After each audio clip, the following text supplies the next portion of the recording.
Hola, ¿qué tal amigos de Oriente Plus? Bienvenidos nuevamente a esta cápsula infocultural. El día de hoy estoy rodeado de maestros catedráticos del ISEM Campus Chalco, que nos van a estar hablando de información bastante importante con respecto a la sustentabilidad, al medio ambiente, al cuidado del agua, hidroponía, que es un tema muy interesante. Y bueno, damos inicio a esta infocultural cápsula divertida para ustedes.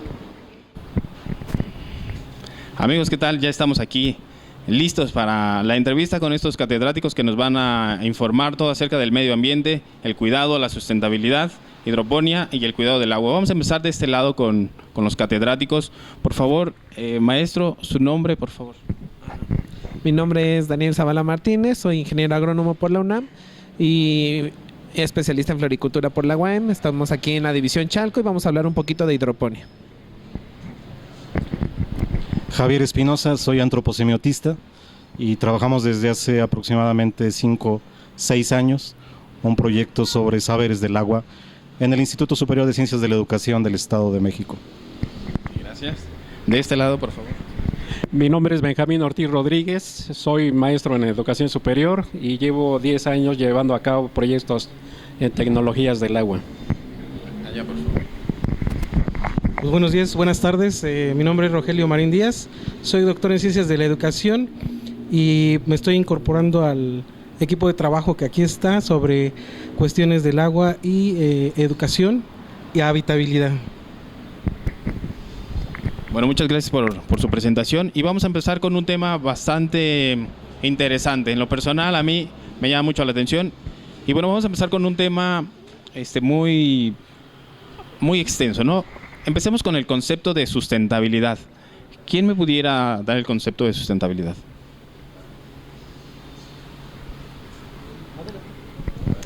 Bueno, vamos a hacer aquí una introducción, aquí con los compañeros que nos van a apoyar. En el proceso de sustentabilidad es tratar de impactar lo menos posible al ambiente. Tratar de hacer una economía ambiental, que son nuevos términos, en la que el beneficiado sea el mismo ser humano en condiciones generales con el mismo ambiente. Tratar de no desequilibrar ese proceso, ese espacio donde los dos podemos convivir y en el que podemos tanto una parte natural como la parte del hombre estar en armonía y sin tener consecuencias de más. El proceso de sustentabilidad es un proceso muy delicado en cierto aspecto, ya que en ocasiones hasta por el exceso, por más naturaleza, por cualquier movimiento puede llegar a desequilibrar, y es ahí donde la parte del ser humano debe de tener el equilibrio y la forma para poder valorar sus procesos, sus formas de producción, su economía, y así poder vivir en armonía con los demás. En breves palabras podría resumir en esa parte. No sé si gusta que profundicemos algún tema, usted me dirá. Muchas gracias, profesor. Vamos a dar una pequeña reseña también de lo que es ahorita el cuidado del agua.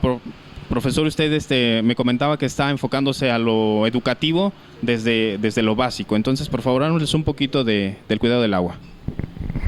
Bueno, en este rubro la educación escolar tiene que decir mucho porque efectivamente hoy en día vemos que los procesos globales donde se inserta el discurso sobre el cuidado del medio ambiente y situaciones del agua, de alguna manera impactan el currículum escolar, lo escolar en los diferentes niveles educativos. Es importante mencionar que el cuidado del agua no solo refiere a un día, como a veces nos hacen mención, incluso en las mismas escuelas, se toma como parte de la dinámica de decir, bueno, hoy es el Día Mundial del Agua y entonces hay que cuidar hoy el agua, ¿no? Entonces pareciera ser que hasta ahí se queda el cuidado del agua. Sin embargo, esto tiene que ir más allá. Entonces vemos que la escuela, que debía de ser la principal promotora de esta cultura del agua, se está quedando en solamente ver que un día se dedica a ello y los otros días pues nos dedicamos a otras cosas, ¿no? Entonces aquí vemos que hay una falta de trabajo consistente en las propuestas curriculares de los diferentes niveles, donde no se está tocando de fondo el problema del cuidado del agua y lo que conlleva, ¿no? Dentro de la misma sociedad y el contexto donde se encuentren. Háblese de diferentes regiones del país, de un estado, de una región, donde, bueno, sí impacta esta situación de cuidar el agua y donde pues no se ha hecho mucho eco sobre esta situación, y bueno, sería como parte del trabajo que nosotros vemos en la maestría, de ver cómo hay vacíos curriculares dentro de los niveles educativos y no se está trabajando de fondo, quizá de forma, sin llegar al fondo, y ver cuál es el impacto que pueda tener en este proceso educativo que todos, en los que estamos inmersos, en este caso los docentes, ¿no? Muchas gracias, profesor. Bueno, ahora vamos a retomar el tema de sustentabilidad. Profesor, nuevamente regreso con usted. Sustentabilidad, lo mencionaba usted, bueno, se entiende que es un desarrollo que solamente se puede ser sostenible, más bien, si se llega al equilibrio de lo que influye en la calidad de vida, ¿no? Ok, regresamos con el profesor y queremos que nos platique un poco acerca de su proyecto. ¿Qué está haciendo usted ahorita? Correcto. Bueno, en la parte de mi formación es normalista, mi formación es universitaria con agronomía, como les comentaba. Mi proyecto en sí, una de las cuestiones que he detectado es el jardín escolar. ¿Cómo rescatar los jardines escolares en las escuelas? La importancia para la enseñanza. Yo doy clases de biología, doy clases de química. ¿Cómo retomamos esa concientización de la ecología? ¿Cómo retomamos esa concientización de poder enseñar con un jardín escolar? Los jardines escolares, como algunas escuelas en el municipio de Chalco, como yo también trabajo en Tlalnepantla, ¿cómo se han descuidado? ¿Cómo los alumnos tienen ese desinterés, esa deshumanización? Los directores ya quieren puras planchas de concreto. Ya esa sensibilización hacia lo natural se ha perdido, se está perdiendo. Entonces, mi proyecto es hacer esa cultura, fomentar ese jardín escolar, como de lo estético, de lo natural, puedes también llevarlo a un laboratorio verde, que es en sí mi propuesta. ¿Cómo lograr que ese jardín escolar podamos utilizarlo para su enseñanza de las ciencias? ¿Cómo valorizar y hacer que el alumno pueda sentir la naturaleza y aparte que pueda utilizarse como un instrumento didáctico para la enseñanza y así para su posible mantención?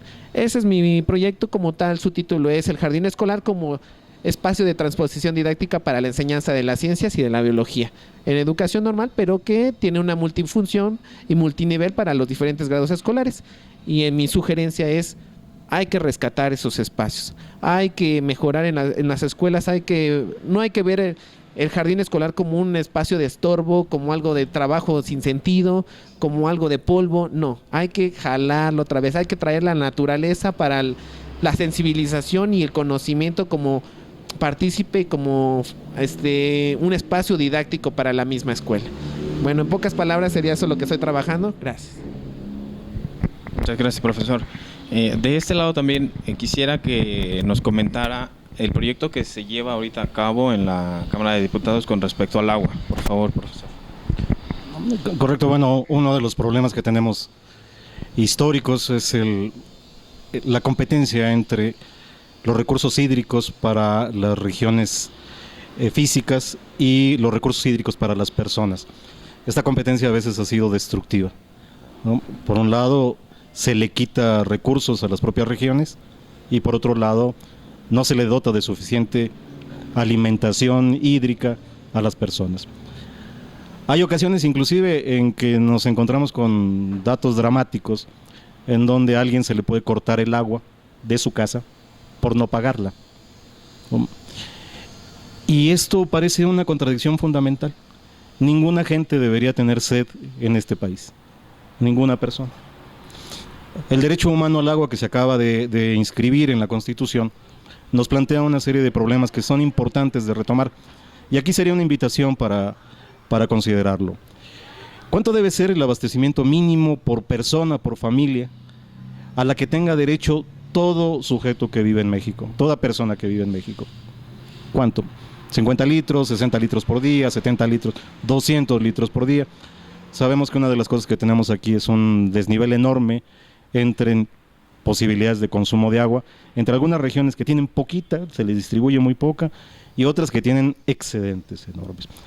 Llegar a un equilibrio es parte de la discusión que se está haciendo ahorita por grupos civiles con la Cámara de Diputados y contra la Cámara de Diputados para que el derecho humano al agua tenga una dimensión realmente fuerte. Junto a eso está otra discusión, el derecho de las cuencas a tener su propia agua y a tratarla. Este es otro problema que deberemos seguir discutiendo también. Cómo las cuencas deben vivir con sus propios recursos hídricos y no solo estar dependiendo de la importación de otras cuencas, como nos está pasando ahora, ¿no? Muchas gracias, profesor. Bastante interesante esto, que ojalá podamos también nosotros apoyar de cierta forma para que esto se pueda aprobar y por supuesto beneficiarnos todos los mexicanos y dejar de padecer del agua, ¿no? Más en este tipo de regiones, más al oriente, que es donde más está padeciendo, ¿verdad? Ok, vamos a platicar ahora con usted, profesor. Por favor, díganos qué tipo de tecnología se está aplicando ahorita al agua que nos pueda beneficiar. Bueno, en primer lugar, el proyecto que yo estoy llevando a cabo ya lleva bastante tiempo, y en el cual es precisamente hacer conciencia de lo que sería la cuestión de los escurrimientos que se dan en las regiones altas de la cuenca del Valle de México, y sobre todo que tienen su repercusión en lo que sería el Valle de Chalco, ¿sí? O sea, el afluente que conlleva el río Ameca y que desemboca precisamente a un lado de lo que sería el Cerro de Jico, sería uno de ellos. Y otro es el escurrimiento del río San Rafael, que marca también lo que sería la continuación del canal de la Compañía, la cual pues es conocido ya mundialmente por toda la cuestión que conlleva en esta situación. O sea, una de las preguntas esenciales es, o sea, si estamos hablando de sustentabilidad en el terreno de tecnológico, es precisamente hablar también de los requerimientos que se tienen en las diversas comunidades. Una de ellas Valle de Chalco, y no solo Valle de Chalco, porque pues está Iztapaluca, está Chalco mismo, ¿no? Están otros municipios en los cuales pues la vertiente del canal de la Compañía pues tiene su cauce, ¿no? Entendiendo esta como una cuestión verdaderamente alarmante, ¿no? En el sentido que la explotación de los mantos acuíferos que existen en Valle de Chalco, ¿sí? o en este caso la cuestión de las diversas tecnologías que se aplican para la potabilización del agua son verdaderamente pues arcaicas, ¿no? Esa es en primer plano. Por el otro es precisamente distinguir qué tipo de contaminantes son los que están presentes en el agua de Valle de Chalco. Hemos llevado a cabo una serie de aplicaciones tecnológicas con ello. Hemos llevado también a cabo una serie también de aplicaciones tecnológicas para lo que sería el caudal del canal de la Compañía. Esto con auxilio también de algunas otras instituciones de educación superior, sobre todo con la UAM, la Universidad Autónoma Metropolitana, la Universidad Autónoma del Estado de México, y algunas organizaciones, sobre todo organizaciones no gubernamentales.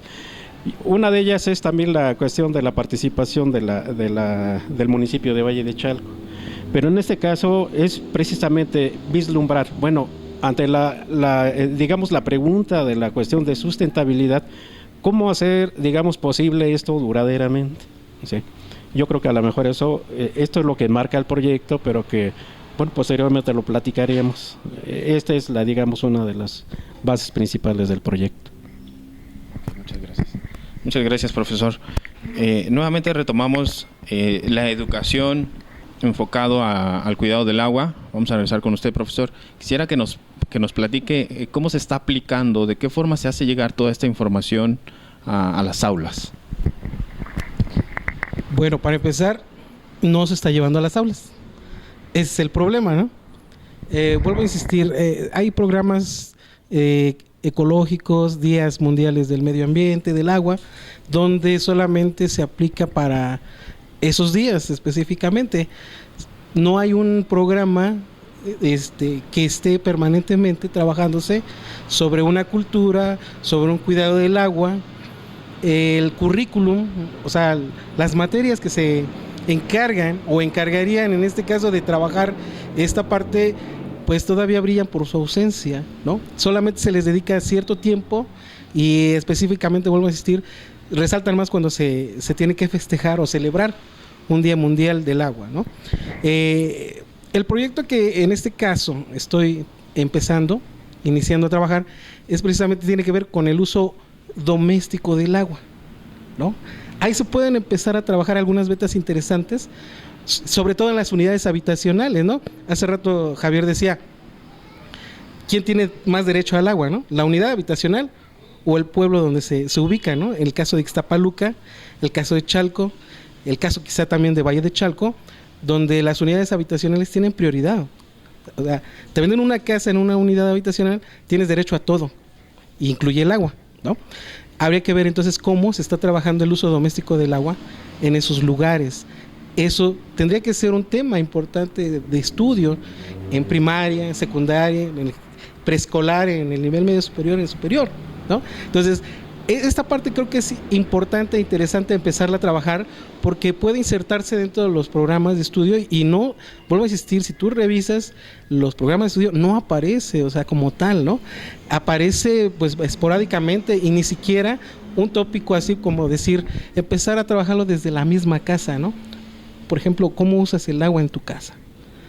¿Para qué la usas? ¿Sabes de dónde viene? O sea, preguntas que quizá a veces parezcan implícitas, redundantes, sin sentido, absurdas, ¿no? Porque tú llegas, abres la llave y dices, ya tengo agua, ¿no? Y si no tengo, pues ahí sí, a lo mejor sí empiezo a gritar y a decirles, ¿qué pasó, no? Si estoy pagando. Entonces, estas cuestiones se tienen que trabajar, se tienen que regresar a los diferentes niveles educativos, a los programas de estudio, para ver qué pasa precisamente con ese uso doméstico y cómo se está canalizando, ¿no? Quizá yo creo que desde ahí, como dice Benjamín, empezar a hacer un poco de conciencia, ¿no? O si no, bueno, empezar a darte cuenta de cómo estás utilizando el agua desde tu casa y qué impactos puede tener el excesivo uso, el desmesurado uso, no sé, o sea, cuestiones de ese tipo que tienen que ver, ¿no? Y que bueno, pues está encaminado básicamente a cuestiones, a procesos escolares, donde los alumnos, bueno, empiecen a trabajarlo desde ahí, desde lo inmediato, desde lo que tienen ahí cerca, ¿no? Como es la llave de su lavabo, de su regadera, de su casa. Bueno, vuelvo a insistir en los que viven en las unidades habitacionales, ¿no? Y luego irnos quizá a lo mejor a la gente de las colonias y a la gente del pueblo, ¿no? Igual ver cuál es ese desarrollo que está teniendo el uso doméstico del agua.